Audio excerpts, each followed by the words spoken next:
todos bem-vindos ao canal Luiz Said Conta um Conto.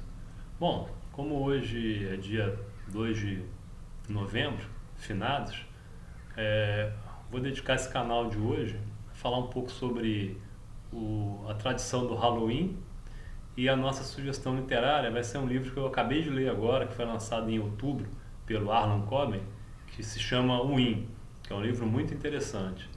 Então fiquem comigo até o final. Quem não for inscrito no canal, se inscreva, deixe o like, comentários e vamos em frente.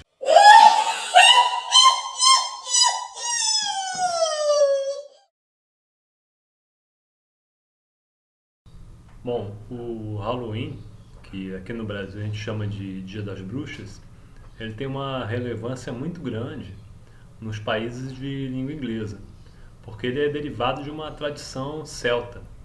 Então ele é bem importante lá, por exemplo, nos Estados Unidos, que eles dão bastante relevância a essa festa. E as pessoas saem fantasiadas, né? Aquela brincadeira de doces ou travessuras. Então a gente vai falar um pouquinho sobre as curiosidades do Halloween, que aqui no Brasil também há algum tempo passou a ser comemorado, né? É sempre no dia 31 de outubro, que é o dia que antecede o Dia de Todos os Santos. Que a palavra Halloween ela deriva disso, da véspera do Dia de Todos os Santos. E aí a gente tem alguns fatos curiosos sobre essa festa mais conhecida nos Estados Unidos. O primeiro registro que se tem de Halloween, ele é de 1745. E como eu disse, ele é derivado da cultura celta, que nessa época do ano celebrava o Samhain, que é o equivalente no cristianismo ao Dia de Finados. Então, tudo começou daí, desse Samhain, da tradição celta, que se espalhou principalmente nos países de língua inglesa. E aí depois vários países do mundo também importaram essa festa, né? Essa comemoração. Mas a origem é celta. As pessoas usam muitas fantasias de esqueleto ou fantasma, porque na tradição celta eles acreditavam que nessa noite o limite entre o espaço entre os vivos e os mortos é tipo assim um portal, e nesse dia esse portal ele fica aberto e os mortos eles podem transitar como fantasmas entre os vivos. Isso é a cultura celta, então por isso que muita gente usa fantasia de fantasma, de esqueleto, por causa desse Dia dos Mortos, né, que o pessoal chama. Então eles achavam que nessa noite esse portal ele estava aberto, que eles podiam transitar normalmente entre os vivos. Já a tradição da abóbora, na verdade, não era bem uma abóbora a lenda que conta essa história. Na verdade, era um nabo. O que acontece? Tinha um cara chamado Jack que ele enganou o diabo e com isso ele foi condenado a vagar eternamente, sem descanso, pela terra, apenas com uma luz, tipo uma lanterna. Então, para ele adaptar essa luz, ele colocou um nabo e criou uma lanterna para poder caminhar com essa faixa de luz. Aí os europeus eles viram que uma abóbora esculpida servia mais como lanterna, então foi substituído esse nabo pela abóbora. Então por isso que a abóbora é um símbolo bastante forte no Halloween, por causa dessa história do Sting Jack, que é uma lenda. Então as pessoas até hoje esculpem abóboras e fazem lanternas delas nessa época de ano. Um outro símbolo que aparece bastante nessa festa é um morcego. O morcego ele é considerado um símbolo do mal. Então muitas culturas antigas eles já acreditavam em seres demoníacos que se alimentavam do sangue das pessoas, né, os chamados vampiros. E quando o Bram Stoker publicou o Drácula, aí que essa lenda ganhou força mesmo. Então morcego, vampiro também é um tema bastante usado no Halloween. Uma outra coisa bastante comum no Halloween é a teia da aranha e a aranha, né, em si. Porque a aranha, ela para o povo celta, é um poderoso símbolo mítico que ligada à magia, ligada a uma série de coisas. Então também ganhou bastante espaço no Halloween. Geralmente você vê sempre nos enfeites, né, muita teia de aranha, aranha. É por causa dessa simbologia celta também. Bom, e aí a gente tem vários símbolos associados ao Halloween, né?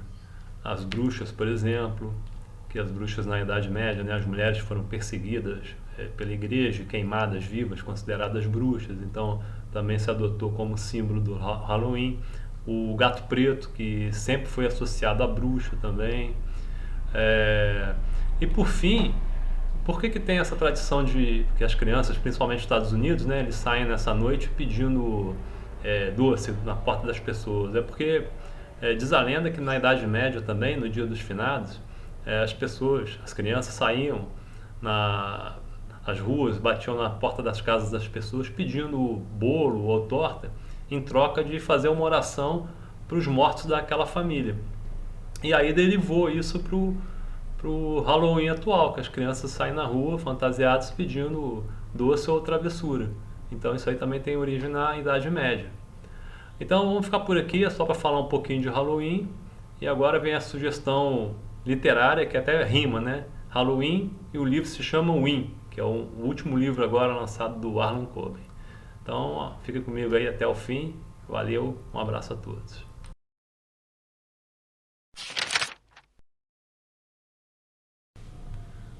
Não tem muito tempo, eu comentei sobre um outro livro do Harlan Coben, que é o Quando Ela Se Foi, que é a história de um dos personagens que ele usa bastante, que é o Myron Bolita. E eu comentei que o melhor amigo do Myron Bolita era um bilionário, cheio de recurso, formado em tudo quanto é técnica de luta, de armamento, e que é o Win. E aí agora o Harlan Coben nos presenteou no mês passado com um livro só com a história do Win. Então assim, é super interessante o livro. O Myron Bolita não participa desse livro, ele só é citado várias vezes pelo Win, mas não tem nada a ver com o Myron Bolita. Então é o primeiro livro solo do Win. Bom, o Win, ele é a abreviatura do nome dele, né, que é o Windsor Horne Lockwood III. Como eu disse, ele vem de uma família muito rica e tradicional. E quando ele assumiu os negócios da família, ele conseguiu quadruplicar essa riqueza. E ele usa todos os recursos que ele tem, dinheiro, para investigar alguns casos. Ele já foi do FBI também, junto com um amigo dele, o Myron. E nesse livro agora, o que conta o livro chamado Win, né? É o seguinte: aparece uma pessoa morta numa cobertura em Nova York.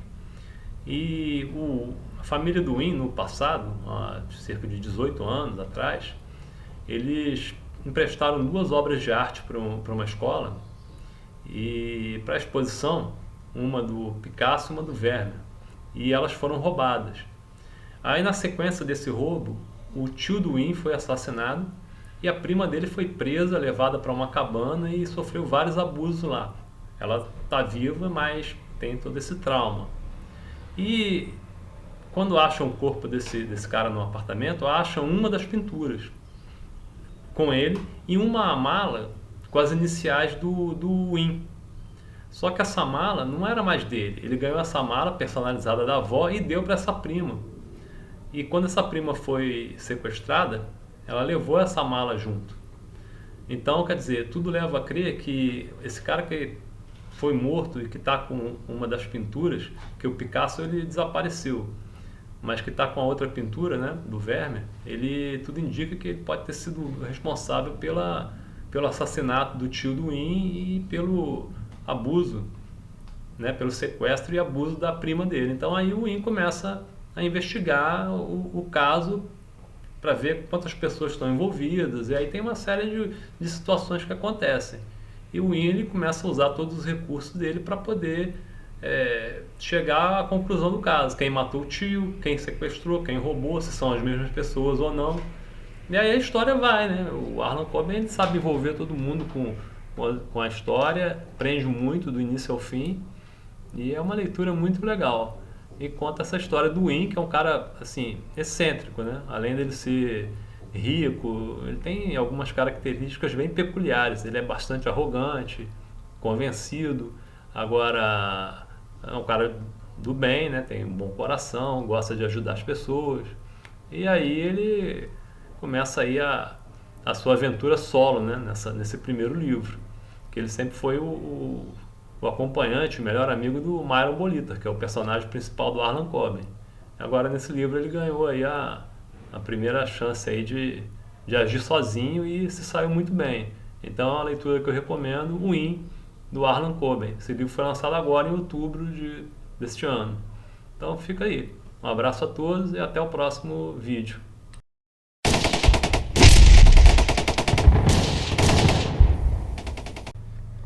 Capítulo 17. Em uma câmara escura, ele está sentado em um banco de madeira. À sua frente, uma mesa com estranhos objetos. Ele apenas observa, não toca em nada. Lê os dizeres que se encontram na parede, ao lado, e que são iluminados por alguns castiçais de prata. São frases emblemáticas que o levam a meditar.